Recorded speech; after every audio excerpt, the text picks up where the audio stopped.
बारिपदा सहर उपकंठरे आज सकाळू देखिबाकू मिलिथिला एक अभावनीय दृश्य।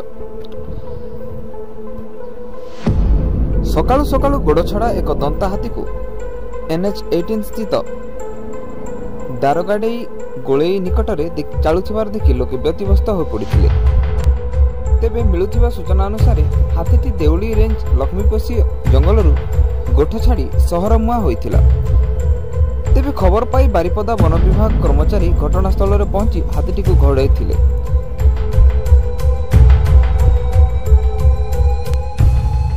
वर्तमान हाथीटी कोलियाणा ब्लॉक अधीन असनजोड़ा ठारे थिबार सूचना मिलुछि। मयूरभंज जिला बारिपदारू टुडे ओडिशा।